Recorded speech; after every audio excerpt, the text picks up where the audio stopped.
Abu Nawas dan debat hari kiamat. Bab 1. Ramalan yang bikin gempar Baghdad. Baghdad pagi itu seperti biasa. Pedagang berseru menawarkan barang, anak-anak berlari di lorong-lorong sempit, dan suara azan subuh yang baru selesai bergema dari menara masjid. Tapi suasana tenang itu berubah drastis ketika sebuah kabar menggemparkan menyebar lebih cepat dari aroma roti hangat di pasar. Besok kiamat, dunia akan hancur, langit akan pecah, bumi terbelah, dan semua makhluk dibangkitkan. Suara teriakan itu datang dari seorang pria yang berdiri di tengah pasar. Tubuhnya kurus, matanya melotot seperti tidak tidur seminggu, dan rambutnya acak-acakan seperti belum bertemu sisir sejak zaman Nabi Nuh. Di tangannya, ia memegang tongkat dan kitab tua yang kertasnya sudah menguning dimakan zaman. Aku telah menghitung, aku telah meneliti, dan aku telah diberi mimpi malam tadi. Besok adalah hari kiamat. Kalian semua akan binasa, kecuali yang bertobat hari ini juga. Orang-orang terdiam. Beberapa mulai panik. Pedagang buah langsung menurunkan harga pisangnya. Beli sekarang, besok sudah nggak ada pasar. Seorang ibu rumah tangga mulai menulis surat wasiat untuk ayam peliharaannya. Namun, di antara semua kegemparan itu, datanglah Abu Nawas.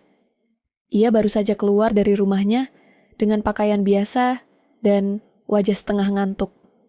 Melihat keributan di pasar, ia mendekat sambil menguap lebar. Ada apa ini pagi-pagi? Siapa yang berani membangunkan tidur suci hamba? Tanyanya. Seorang penjual kacang menjelaskan. Ada orang aneh, Tuan Abu Nawas. Katanya besok kiamat. Kita semua akan mati. Abu Nawas mengangkat satu alis. Ia mendekati si pria peramal dan menatapnya dengan penuh rasa ingin tahu, atau mungkin rasa geli. Wahai saudara, engkau bilang besok kiamat? Tanya Abu Nawas. Pria itu mengangguk yakin. Benar, aku telah melihat tanda-tandanya. Bulan purnama 2 kali dalam sebulan, burung gagak berkicau di malam hari, dan seekor kucing menatapku semalaman. Itu semua adalah isyarat. Abu Nawas menahan tawa. Kucing menatapmu semalaman? Itu mungkin karena wajahmu lebih menyeramkan dari mimpi buruknya. Orang-orang di pasar tertawa pelan, mencoba mengusir ketegangan yang menebal. Tapi si peramal tidak tergoyahkan. Engkau boleh tertawa, Abu Nawas, tapi ingat ucapanku hari ini. Aku akan datang ke istana dan menyampaikan langsung pada Baginda Raja. Abu Nawas mengangguk santai. Bagus, biar aku temani. Siapa tahu Raja sedang bosan dan butuh hiburan. Maka pergilah si peramal dan Abu Nawas ke istana. Di sepanjang jalan, orang-orang mengikuti mereka dari belakang. Debat ini terlalu seru untuk dilewatkan. Bahkan tukang kebab menutup kiosnya lebih awal. Sesampainya di istana, Raja Harun al-Rashid sedang duduk santai bersama para menteri.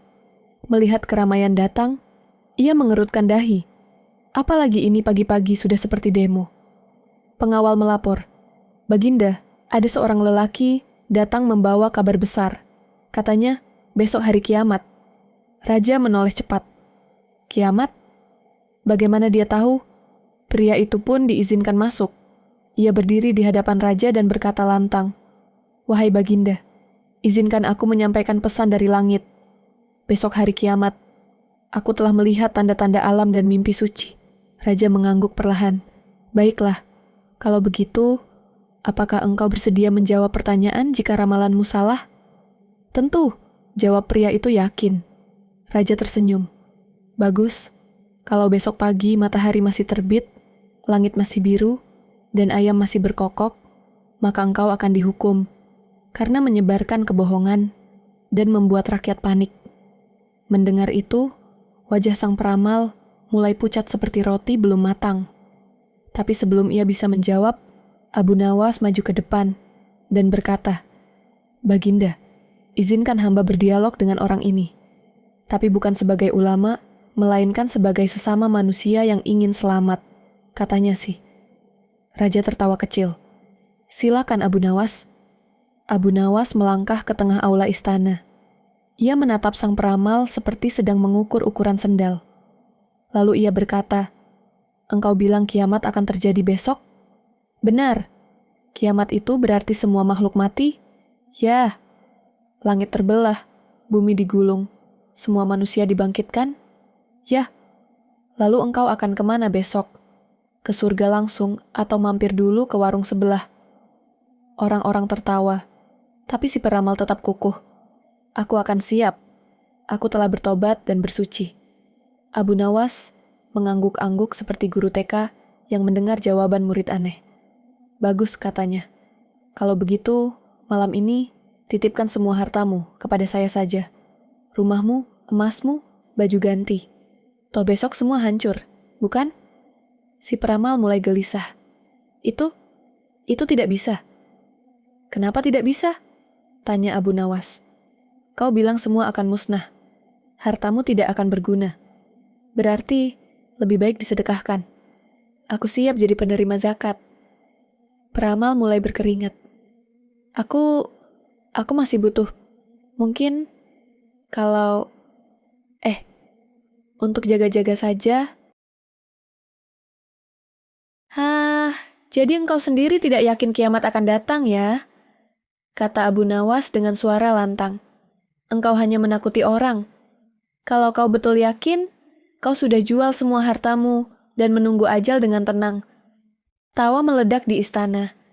Bahkan raja sampai berdiri dan menepuk-nepuk bahu Abu Nawas. Engkau benar-benar menyelamatkan pagi hamba, wahai Abu Nawas. Peramal tertunduk lesu. Ia mencoba bicara, tapi suaranya hanya terdengar seperti angin kempes. Ia lalu dibawa keluar dengan penjagaan istana, bukan dipenjara, tapi diminta istirahat, agar pikirannya lebih waras. Setelah kejadian itu, Abu Nawas menjadi bahan pembicaraan lagi. Anak-anak Baghdad mulai bermain pura-pura, jadi Abu Nawas, dan mengejek teman yang pura-pura jadi peramal. Di pasar, pedagang menulis papan besar. Promo akhir zaman. Kalau besok kiamat, hari ini makan gratis. Tapi tetap saja, Baghdad tetap hidup. Dan ayam masih berkokok seperti biasa. Keesokan harinya, matahari terbit seperti biasa. Langit Baghdad bersih dari awan, dan ayam-ayam kampung berkokok seperti ingin membuktikan bahwa dunia belum kiamat.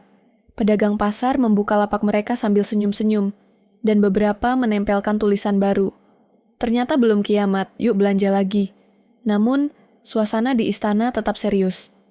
Raja Harun al-Rashid memanggil Abu Nawas ke balairung utama. Kali ini dengan niat memberi penghargaan. Tapi sebelum sempat upacara dimulai, datang lagi kabar bahwa si peramal yang kemarin telah kembali dan kini dia punya dalih baru.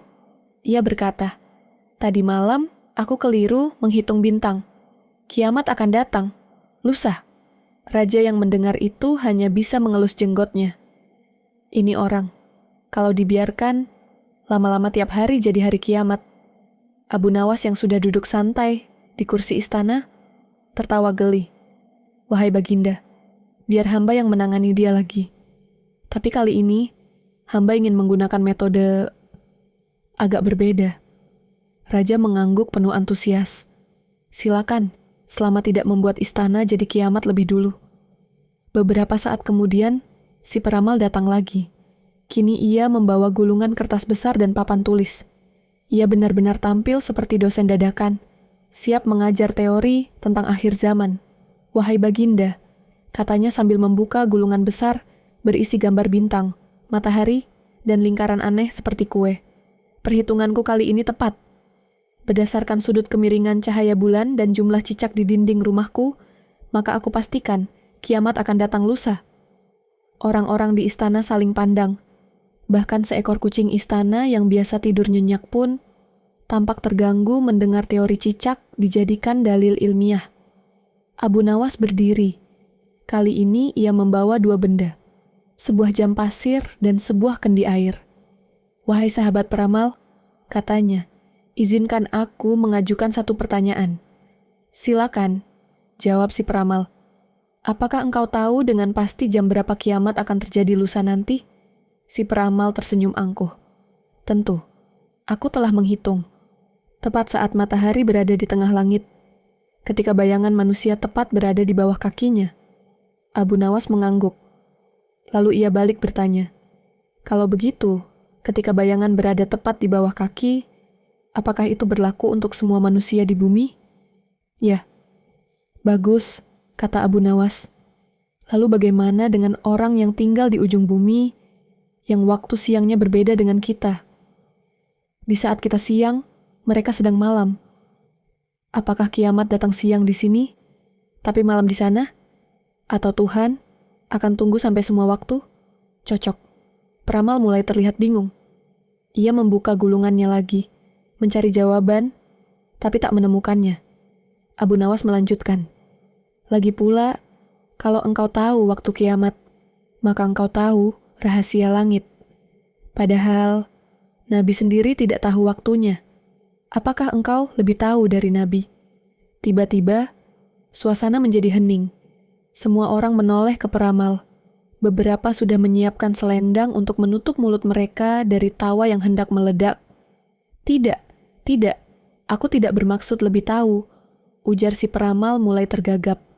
Abu Nawas tersenyum. Ia mengangkat kendi air dan berkata, "Kiamat itu seperti kendi ini." Semua menatapnya heran. "Engkau tahu air di dalamnya akan habis suatu saat," lanjut Abu Nawas sambil menuang air perlahan ke tanah. "Tapi kau tidak bisa tahu tetes terakhirnya kapan jatuh." Lalu ia balik jam pasir yang ia bawa. Butiran-butiran pasir mulai turun perlahan ke sisi bawah. "Kiamat itu seperti waktu," katanya lagi. Ia terus berjalan. Kita tahu ia makin dekat, tapi tak ada satu manusia pun tahu kapan waktunya. Semua terdiam, termasuk peramal, yang kini duduk lesu dan tampak kehabisan akal. Raja Harun al-Rashid berdiri dan bertepuk tangan. "Wahai Abu Nawas, engkau tidak hanya menghentikan kepanikan rakyat, tapi juga mengajarkan kami semua tentang hikmah di balik waktu dan takdir."